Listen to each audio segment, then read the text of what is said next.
free chairs. Ooh, do we need them? I think so.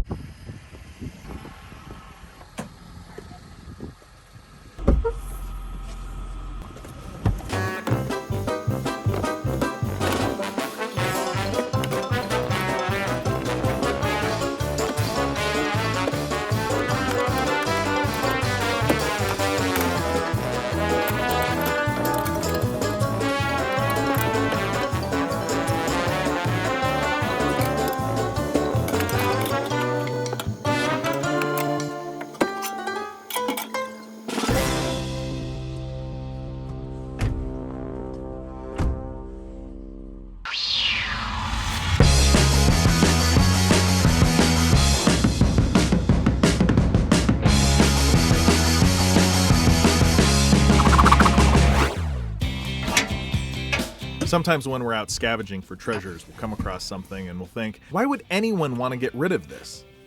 This was not one of those times.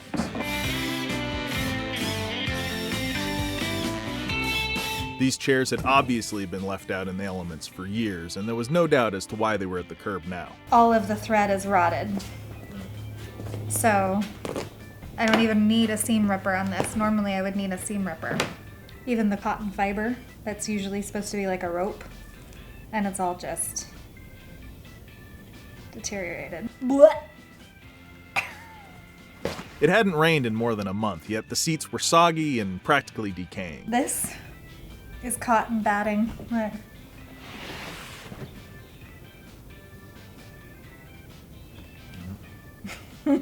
There is nothing salvageable in these cushions. They must be reconstructed entirely. Bonnie is only bothering to take them apart so that she can use the old material to make templates for the new material. It'd be great if I didn't have to use this as a pattern. Because everything's so wet, I should be able to put my hand in. It's just crumbling with. The particle board used for the cushion bases is too deteriorated to even get an accurate measurement. It's swollen, so I'm saying probably 3/4. Probably. Not 1 inch. All right. This can be tossed now.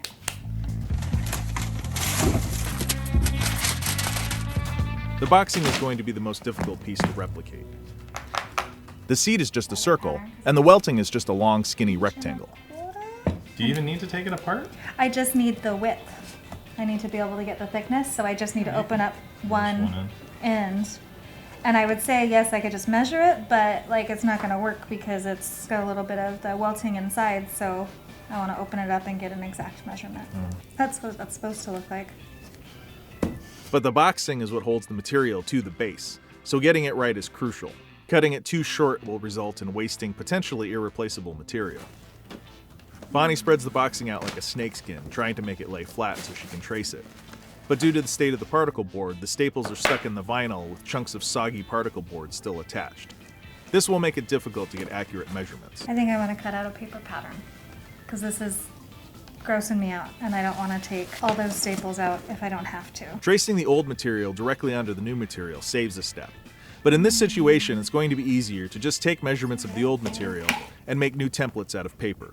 I'm just going to measure in a couple different places and make sure it's 4 all the way along. But at the end here, it's like 4.5. All right, so that's pretty much 4. So we got 52 length, inch and 3. She writes down all of the measurements with a rough sketch of each piece's basic shape. There are some parts of the old material that have unique curves or details that she wants to be sure to replicate exactly in the new material. She traces these pieces onto paper, labels them, and notes their dimensions. All right, there's my pattern. It's filthy. Filthy pattern. Dirty. Such dirty, dirty pattern. Dirty pattern. Isn't it so pretty? Now that she has her pattern, she can start laying it out on the new material. So we need to do 4 inches. She cuts out the ends of the boxing that she traced onto the paper and transfers those lines to the new material. Then they can be connected with straight lines based on the measurements she took from the old material. Then she cuts them out. She lays out the welting material with a straight edge. And then she cuts them out. And of course, she labels everything. She uses the old material to trace the seat onto the new material and cuts it out.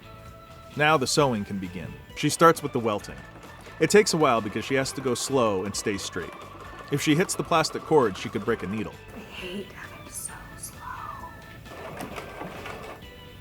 This sucks. While she's doing that, it's time for me to figure out how we're going to cut out this foam. She traced the new seat material onto the foam and made dotted lines for me to follow because apparently I'm in kindergarten. If you've ever tried to cut dense foam without the proper tools, then you know how messy and mutilated the results can be. We don't have a foam saw or one of those hot knives they make for cutting foam, but we do have a bandsaw with a metal cutting blade on it that worked better than I could have hoped for.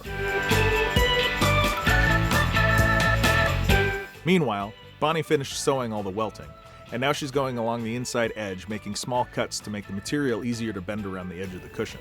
I like to go at an angle because I think it gives more of a bend. The vinyl is thick, and it's hard to pin all of the pieces with needles and then feed them through the sewing machine. So she uses a stapler to hold the pieces together while she sews.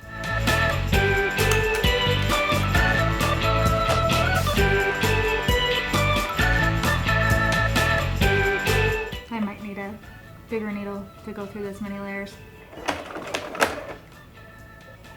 Yeah, I can't do it. But even with an 18 gauge needle, 4 layers of vinyl are too thick to go through efficiently. Just need a bigger needle. I think I'm just gonna sew down piping and then sew down this guy. She decides not to sew all 3 pieces down at once, and instead sews the welt into the seat, and then follows the stitching around the whole piece to sew the boxing to the seat. So the reason I'm doing it this way is so that I have a pattern to follow and I don't have to worry about trying to find this edge underneath this layer.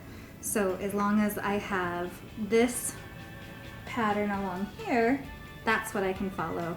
And hopefully when I flip it over, everything will be lined up.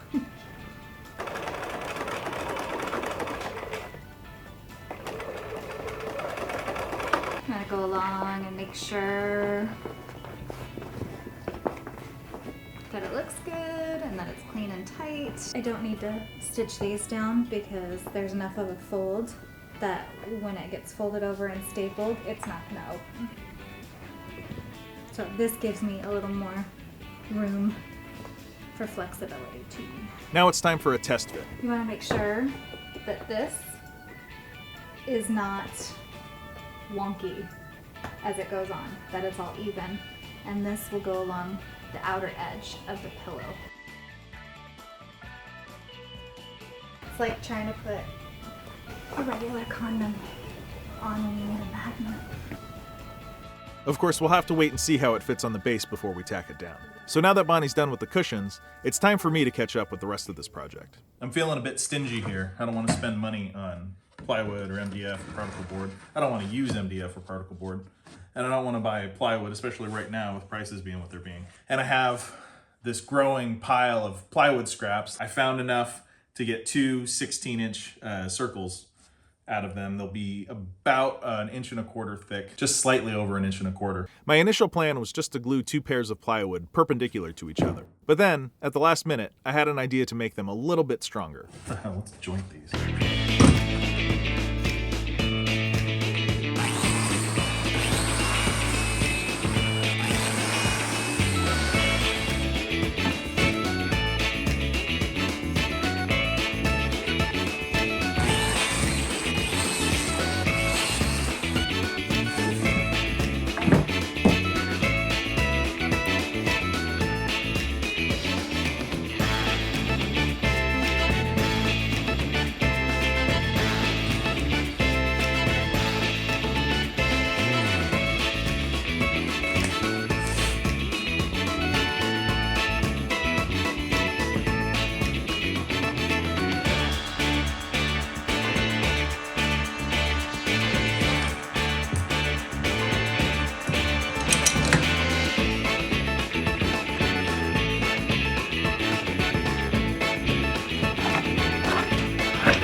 So now all that's left to do is to put everything together.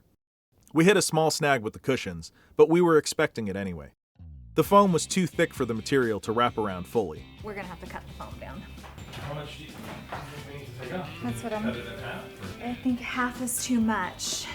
Because I'm thinking like if we did 2.5 inches, that would be a better thickness. Well, how are we going to cut it down, though? I have no clue. The bandsaw wasn't big enough to use, so we scratched our heads a bit and came up with this. I measured and drew a line all the way around the foam, and then scored it with a razor. Then I used a serrated bread knife to cut the foam the rest of the way.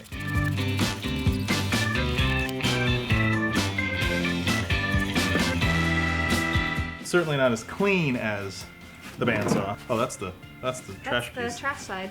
The good side actually came out a little bit better. I can live with that. It worked very well, and we were able to stretch the material far enough onto the base to tack it down. You gonna push down a staple, or? No. Can you not staple my fingers? I'll have you staple. I've seen TV before. Yeah, it's normally the girl that staples the guy.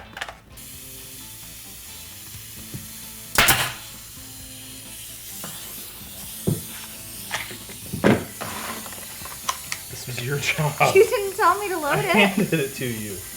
You didn't. You set it on the table. After a brief disagreement about the delegation of duties, we were back on track. We worked our way around the cushion, stapling the vinyl in one spot, and then moving to the opposite side and stapling it there to ensure the material was stretched evenly all the way around. Once the vinyl was firmly attached, we had to decide if we wanted to include the bottom welting. The chairs looked good without it, but the welting also added a little something too. Ultimately, we decided to include it. And why not? Bonnie had spent all that time making it, it would be a shame to let it go to waste. While she put the welting on the second cushion, I installed the first one on the chair.